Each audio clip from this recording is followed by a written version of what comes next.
గంధర్వుడి శాపాలు. పట్టు వదలని విక్రమార్కుడు చెట్టు వద్దకు తిరిగి వెళ్ళి చెట్టుపై నుంచి శవాన్ని దించి భుజాన వేసుకొని ఎప్పటిలాగే మౌనంగా శ్మశానం కేసి నడవసాగాడు. అప్పుడు శవంలోని బేతాళుడు, రాజా, అర్ధరాత్రి వేళ ఈ శ్మశానంలో ఎన్నో కష్టాలు కూర్చుతూ కూడా పట్టువదలని నీ ధైర్య సాహసాలు మెచ్చదగినవే. పట్టుదలతో సాధించరాని కార్యం లేదనే మాట నిజం. కానీ ఆ సాధించినది స్వప్రయోజనానికి గాని పరుల మేలుకు గాని ఉపయోగించకపోవచ్చు. స్వతహాగా ఎన్నో అద్భుత శక్తులు మహిమలు గల గంధర్వుల వంటి వాళ్ళే ఒక్కొక్కసారి భంగపాటుకు గురి అవుతూ ఉంటారు. ఇందుకు ఉదాహరణగా చిత్రవర్ణుడు అనే గంధర్వుడి కథ చెబుతాను, శ్రమ తెలియకుండా విను అంటూ ఇలా చెప్పసాగాడు. చిత్రవర్ణుడనే గంధర్వుడు భూలోక సౌందర్యం గురించి కొందరు గంధర్వులు చెప్పుకుంటూ ఉండగా విని స్వయంగా చూడదలిచి భూలోకానికి బయలుదేరి వచ్చాడు. ఆకాశయానం చేస్తూ భూలోకానికేసి వస్తున్న చిత్రవర్ణుడికి ఒకచోట అందమైన ఉద్యానవనం ఒకటి కనిపించింది. అతడు ఆ ఉద్యానవనంలోని ఒక పొదరింటి పక్కన దిగాడు. చిత్రవర్ణుడు ఉద్యానవన సౌందర్యం చూసి ముగ్ధుడైపోయి చుట్టూ కలయ చూస్తూ ఉన్నంతలో ఒకచోట కొందరు యువతుల మధ్య ఒక అద్భుత సౌందర్య రాశి కంటపడింది. అంతటి సౌందర్యవతిని అతడు గంధర్వలోకంలో కూడా ఎప్పుడూ చూడలేదు. చిత్రవర్ణుడు ఆ యువతులకేసి నడిచాడు. అతన్ని చూస్తూనే వాళ్ళంతా ఆశ్చర్యపోయారు. అతడు వాళ్ళ మధ్య ఉన్న సౌందర్యవతి కేసి చూస్తూ, సుందరి, నేను చిత్రవర్ణుడు అనే గంధర్వుణ్ణి. నీ వంటి సౌందర్య రాశిని మా గంధర్వలోకంలో కూడా నేను ఇంతవరకు చూడలేదు. ఎవరు నీవు అని ప్రశ్నించాడు. ఆ ప్రశ్నకు అక్కడ ఉన్న యువతుల్లో ఒక ఆమె, ఈమె శరశ్చంద్రికా రాజ్యపు యువరాణి నలందాదేవి అని జవాబు ఇచ్చింది. అలాగా, మీ యువరాణిని మా గంధర్వలోకానికి తీసుకుపోతాను అంటూ చిత్రవర్ణుడు యువరాణి చెయ్యి పట్టుకున్నాడు. వెంటనే యువరాణి భీతితో పెద్దగా కేక వేసింది. ఒక భటుడు అక్కడికి పరుగున వచ్చి గంధర్వుడిపై కత్తి దూశాడు. అది చూసి చిత్రవర్ణుడు పక్కున నవ్వి, పాపం, నేనెవరో తెలియక కత్తి దూసి ఉంటాడు, అవునా అని అడిగాడు. నేను యువరాణి రక్షణకు నియమించబడ్డ భటుణ్ణి. హద్దుమీరి ఆమె చెయ్యి పట్టుకున్న నీవెవరైనా సరే తప్పక బంధించి తీరుతాను అన్నాడు భటుడు కోపంగా.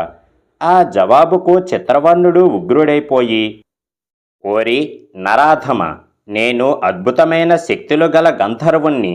నా మీద కత్తి దూసిన నిన్ను శిక్షించక వదలను. నువ్వు చేతులు లేని అవిటివాడివి అవుదువుగాక అని శపించాడు. అయితే చిత్రవర్ణుడి శాపం ఆ భటుణ్ణి ఏమీ చెయ్యలేకపోయింది. భటుడు పట్టరాని కోపంతో కత్తిని పైకెత్తి చిత్రవర్ణుడి కంఠం మీద కొట్టబోయాడు. కానీ చిత్రవర్ణుడు యువరాణి చెయ్యి వదిలి మెరుపులా మాయమైపోయాడు. తన శాపం ఒక సామాన్య భటుణ్ణి ఏమీ చెయ్యలేకపోవడం చిత్రవర్ణుడికి చాలా ఆశ్చర్యకారణమయ్యింది. ఆ తర్వాత చిత్రవర్ణుడు కొంత దూరం ప్రయాణించి చీకటి పడే వేళకు ఒక అరణ్యాన్ని చేరాడు. అతడు అక్కడ కొద్ది దూరం నడిచేసరికి ఒక కొండ గుహ నుంచి వెలుగు రావటం కంటబడింది. ఆ వెలుగుకు కారణం ఏమిటా అని చిత్రవర్ణుడు గుహ ముందుకు పోగా గుహ మధ్య వేలాడగట్టి ఉన్న ఒక మణి కనిపించింది. అంత గొప్ప కాంతులను వెదజల్లే మణిని చిత్రవర్ణుడు ఇంతవరకు చూసి ఉండలేదు. ఆ మణిని తన లోకానికి తీసుకుపోయి గంధర్వరాజుకు కానుకగా ఇవ్వాలనుకుంటూ అతడు గుహలోపలికి పోబోయాడు. అయితే అంతలో వెనక నుంచి, ఎవడు రావాడు అన్న భీకరమైన కంఠస్వరం వినిపించింది. చిత్రవర్ణుడు వెనుదిరిగి చూశాడు. అతడికి ఒక భీకరాకారుడైన రాక్షసుడు కనిపించాడు. వాడు చిత్రవర్ణుడికేసి గుడ్లురుముతూ, ఏం పని మీద నా గుహలోపలికి వెళ్ళబోయావు అని అడిగాడు. చిత్రవర్ణుడు ఏమాత్రం తొట్రుపడకుండా, అద్భుతమైన అంత వెలుగునిచ్చే మణి నాకు నచ్చింది, దాన్ని తీసుకునేందుకు వెళ్ళబోయాను అని అన్నాడు. పరుల సొమ్ము దోచుకునే నీలాంటి గజదొంగలను ప్రాణాలతో వదలను. నిన్నెప్పుడే పట్టి నమిలి మింగబోతున్నాను అంటూ రాక్షసుడు చిత్రవర్ణుడికేసి 2 అడుగులు వేశాడు. చిత్రవర్ణుడు బిగ్గరగా నవ్వి, ఓరి రాక్షసాధమ, నేను అద్భుత శక్తులు గల గంధర్వుణ్ణి. నన్ను నీవేమీ చెయ్యలేవు. నేను కావాలనుకుంటే నిన్ను శవప్రాయుణ్ణి చెయ్యగలను. ప్రాణాలతో ఉండదలిస్తే తక్షణం ఆ మణిని నీ చేతులతో స్వయంగా తెచ్చి ఇచ్చి క్షమాపణ కోరుకో అని అన్నాడు. ఆ మాటలకు రాక్షసుడు పెద్దగా హుంకరించి, ఒరేయ్, దంభాలు పలకకు. ఇప్పుడే నిన్ను నా గుప్పిట పట్టి నీ ఎముకలు చూర్ణం చేస్తాను అంటూ చిత్రవర్ణుడి మీదకి వచ్చాడు. చిత్రవర్ణుడు రాక్షసుడికి అందకుండా చప్పున గాలిలోకి లేచి, ఒరేయ్, నువ్వు ప్రాణం ఉండి కదలలేని బొమ్మగా మారిపో అని శపించాడు. కానీ ఆ శాపం రాక్షసుణ్ణి ఏమీ చెయ్యలేకపోయింది. దానితో చిత్రవర్ణుడు మరింతగా ఆశ్చర్యపోయి, బహుశా తన శాపం భూలోకవాసులకు ఎలాంటి హాని చెయ్యదేమో అనుకున్నాడు. ఆ అరణ్యంలో మరికొంత దూరం పోయేసరికి చిత్రవర్ణుడికి ఒక ముసలివాడు దాహంతో అలమటిస్తూ కనిపించాడు. ఆ సమీపంలో ఎక్కడైనా నీరు దొరుకుతుందేమో అని చిత్రవర్ణుడు వెతికాడు. ఎక్కడా నీరు దొరకలేదు. ఆ సమయంలో చిత్రవర్ణుడికి ఒక చెట్టు కింద తపస్సు చేసుకుంటున్న ముని కంటబడ్డాడు. చిత్రవర్ణుడు ఆయన దగ్గరకు పోయి చేతులు జోడించి నమస్కరించి, స్వామి, ఈ సమీపంలో ఒక ముసలివాడు దాహంతో గొంతు ఎండి బాధపడుతున్నాడు. తమ కమండలంలోని జలం కొద్దిగా ఇవ్వగలరా అని అడిగాడు. ముని కళ్ళు తెరుస్తూనే చిత్రవర్ణుడికేసి కోపంగా చూస్తూ, వరి దురహంకారి, తపోధ్యానంలో ఉన్న నన్ను పలకరించి తపోభంగం కలిగిస్తావా? నీకు తగిన శాస్తి చేస్తాను అని కమండలంలోని జలాన్ని దోసిట పోసుకున్నాడు.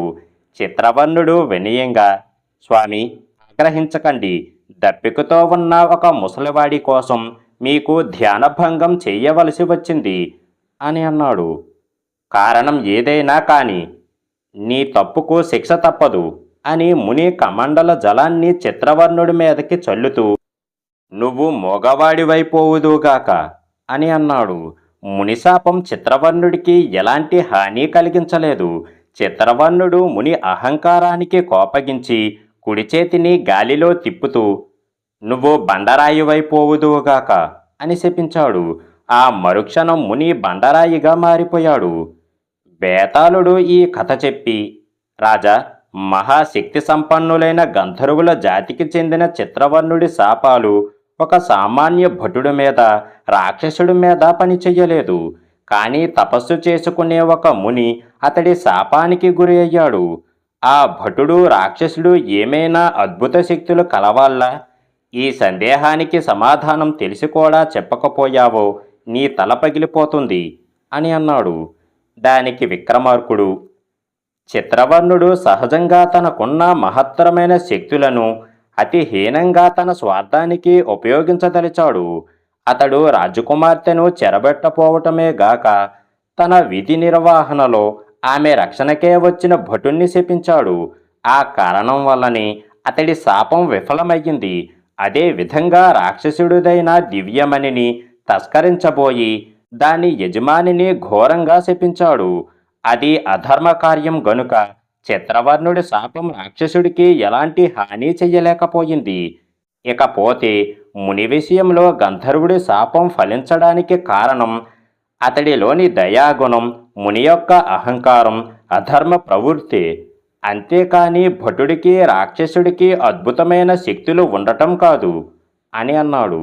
రాజుకు ఈ విధంగా మౌనభంగం కలగగానే బేతాళుడు శవంతో సహా మాయమై తిరిగి చెట్టెక్కాడు.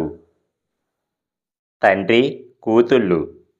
పట్టు వదలని విక్రమార్కుడు చెట్టు వద్దకు తిరిగి వెళ్ళి చెట్టుపై నుంచి శవాన్ని దించి భుజాన వేసుకొని ఎప్పటిలాగే మౌనంగా శ్మశానం కేసి నడవసాగాడు.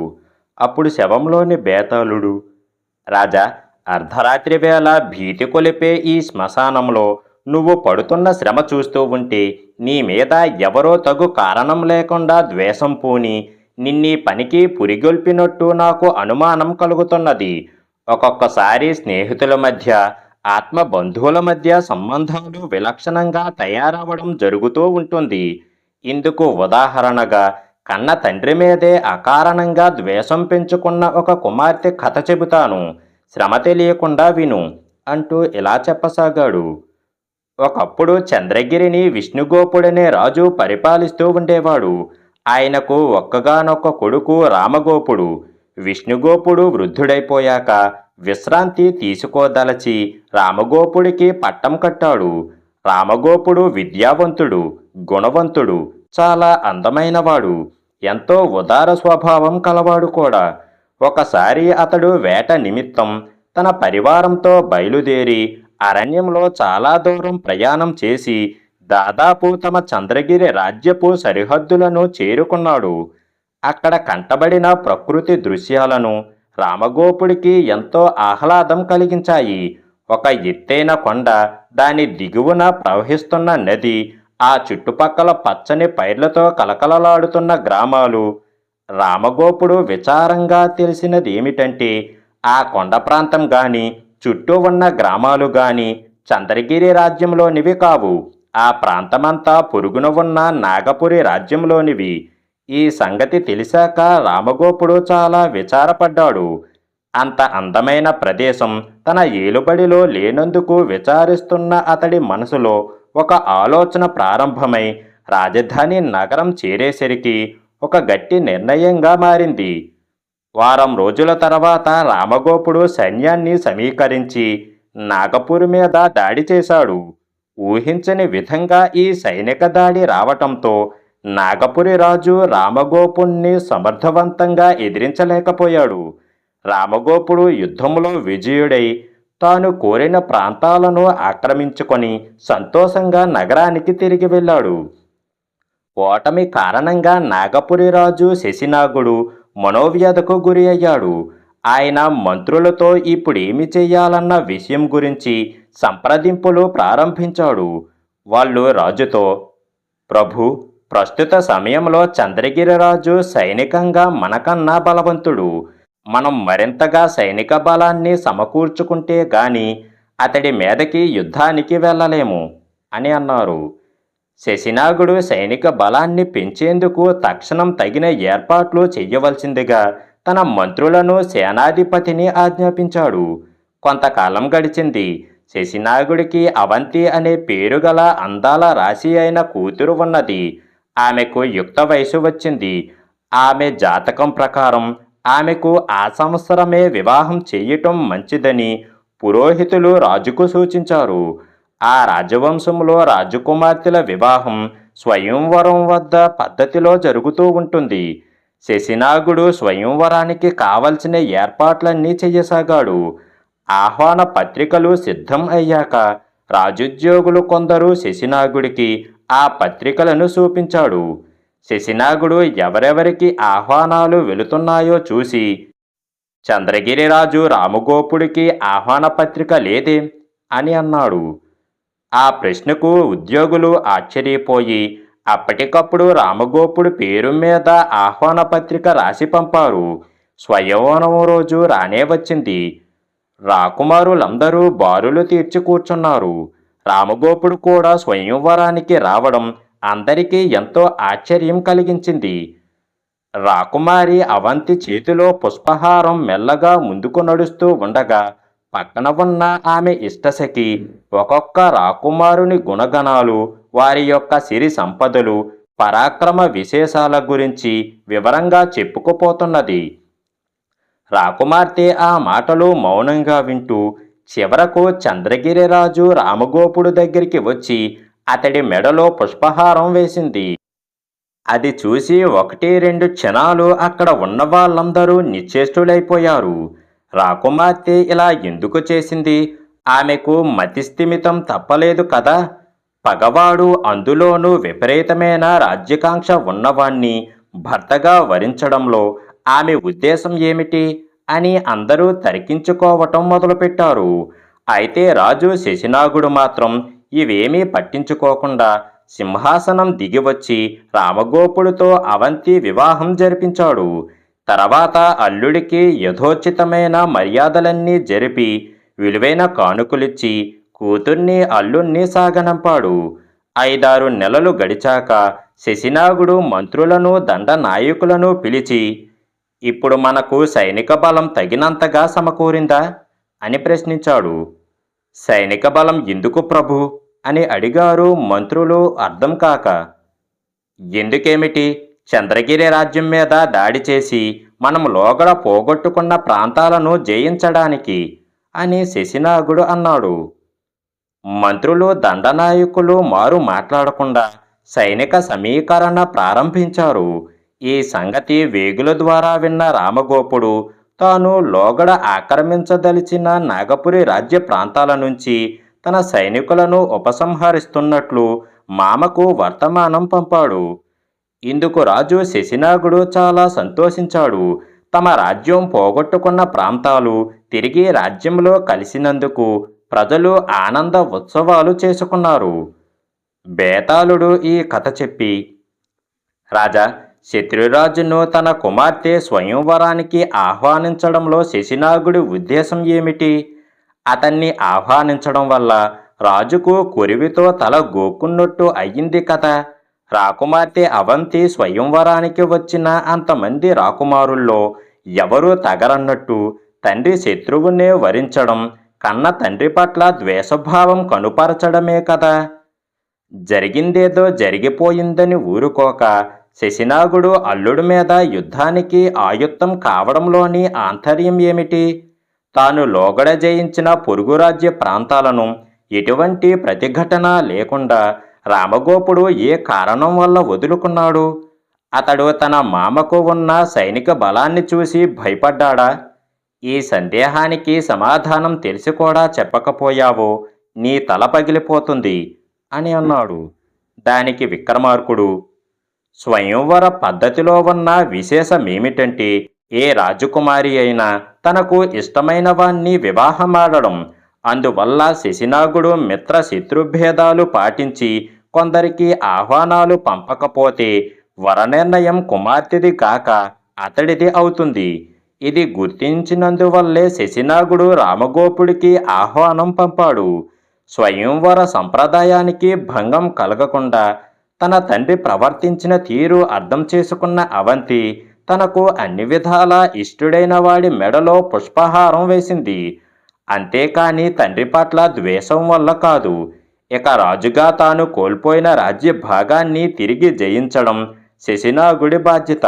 అలా చెయ్యకపోతే బంధుప్రీతి కొద్దీ తమ రాజు దేశ ప్రయోజనాలను మంటగలిపాడన్న నింద వస్తుంది. రామగోపుడు తాను ఆక్రమించిన ప్రాంతాన్ని ఏ ప్రతిఘటన లేకుండా విడిచిపెట్టడం భయం వల్ల కాదు. తన మామగారి తదనంతరం అతడు ఎలాగో చంద్రగిరి నాగపురి రాజ్యాలు రెండిటికీ రాజు కాగలడు. అలాంటప్పుడు పట్టుదలకు పోయి యుద్ధం చేసి జననష్టం కలిగించడం మంచిది కాదు అనుకున్నాడు అని అన్నాడు. రాజుకు ఈ విధంగా మౌనభంగం కలగగానే బేతాళుడు శవంతో సహా మాయమై తిరిగి చెట్టెక్కాడు.